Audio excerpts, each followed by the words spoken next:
Hello and welcome to my YouTube channel Root Base. मैं हूं विनोद और मैं आज लेकर के आया हूं बीएड कॉम्पिटिटिव एग्जाम्स के लिए बहुत ही ज़्यादा इंपॉर्टेंट क्वेश्चन जो आपके लिए मोस्ट इम्पॉर्टेंट क्वेश्चंस में से हैं। तो पहला क्वेश्चन जो आपके सामने है वो क्या है? शिक्षण का प्रमुख प्रयोजन है। शिक्षण का प्रमुख प्रयोजन है क्या? पहला ऑप्शन जो आपके सामने है वो क्या है? विद्यार्थियों में सामाजिक कुशलता उत्पन्न करना। दूसरा ऑप्शन है व्यवहार में परिमार्जन लाना। तीसरा ऑप्शन है विद्यार्थियों के ज्ञान स्तर में वृद्धि करना। चौथा ऑप्शन है विद्यार्थियों में वातावरण के साथ समायोजन स्थापित करने का कौशल उत्पन्न करना। तो आपके पास चार ऑप्शन में कौन सा ऑप्शन सही हो जाएगा? तो ऑप्शन नंबर सेकंड जो होगा इसका, व्यवहार में परिमार्जन लाना। शिक्षण का प्रमुख प्रयोजन जो है वह व्यवहार में परिमार्जन लाना है। तो ऑप्शन नंबर सेकंड इसका सही आंसर होगा।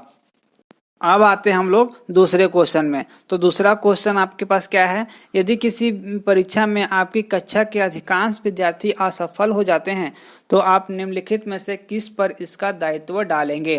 तो आपके पास चार ऑप्शन है। तो चार ऑप्शंस में सही जो ऑप्शन होगा आपका क्या होगा? यहाँ पर ऑप्शन नंबर डी ऑप्शन आप लोगों को यहाँ शो हो रहा होगा। तो मैं डायरेक्ट आंसर बता देता हूँ कि डायरेक्ट आंसर इसका क्या होगा। यदि आपके पढ़ाने के दौरान आपके कक्षा में बहुत सारे विद्यार्थी जो है वह असफल हो जाते हैं तब इसका जो दायित्व है वह किसे आप लोग डालोगे? तो यहाँ पर जो ऑप्शन नंबर डी होगा आपकी स्वयं की शिक्षण विधि, ये ऑप्शन नंबर सही होगा, डी ऑप्शन नंबर।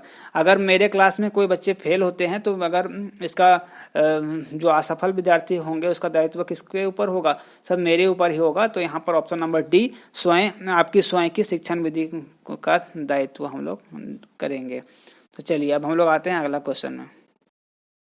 अगला क्वेश्चन अब आपके सामने है। तो यहाँ पर क्वेश्चन नंबर जो अगला है वो क्या है? थर्ड क्वेश्चन नंबर, परीक्षाओं में विद्यार्थियों की उत्तर पुस्तिका को जांचते समय परीक्षकों को चाहिए कि आपके पास चार ऑप्शन हैं। जब टीचर कोई भी बच्चे की मार्कशीट को जब हम वो चेक करते हैं तब उनके अंदर क्या मतलब कि मानसिकता होनी चाहिए?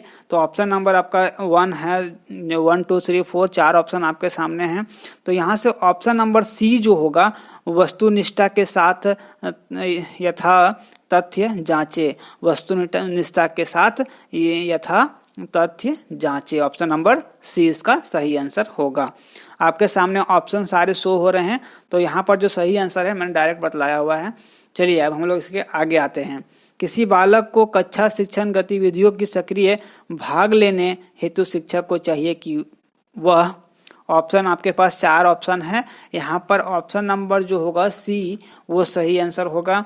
किसी बालक को कक्षा शिक्षण गतिविधियों के सक्रिय भाग लेने हेतु शिक्षक को चाहिए कि वह सकारात्मक प्रेरकों के समय समय पर उपयोग करे। सकारात्मक प्रेरकों का समय समय पर उपयोग करे। अब हम लोग आते हैं अगले क्वेश्चन में। क्रियात्मक शोध निम्नलिखित में से किस तथ्य की पूर्ति करता है? क्रियात्मक शोध निम्नलिखित में से किस तथ्य की पूर्ति करता है? तो आपके सामने चार ऑप्शन है। तो इसका भी ऑप्शन नंबर बी सही होगा। इसका ऑप्शन नंबर बी ऑप्शन सही आंसर होगा।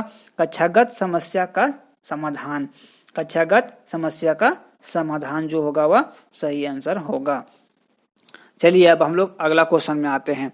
एक सफल शिक्षक वह है जो, आपके पास ऑप्शन चार ऑप्शन है।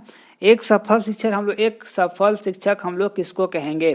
तो यहाँ पर जो ऑप्शन नंबर सी होगा, कक्षा में जाने से पूर्व पढ़ाए जाने वाले पाठों अथवा विषय वस्तु की पूरी तरह योजना को तैयार कर लेता है। जो टीचर, जो शिक्षक, एक हम लोग कोई भी शिक्षक है उनको हम लोग कैसे कहेंगे कि वो सफल शिक्षक है? तो वो कक्षा में जाने से पहले जो अपने किस चीज़ को पढ़ाना है उसकी अच्छी तरह से उसे जाने से पहले वो अच्छी तरह से उसको स्टडी कर लेते हैं। तो उन टीचर को हम लोग कहेंगे कि वह एक सफल शिक्षक है। अब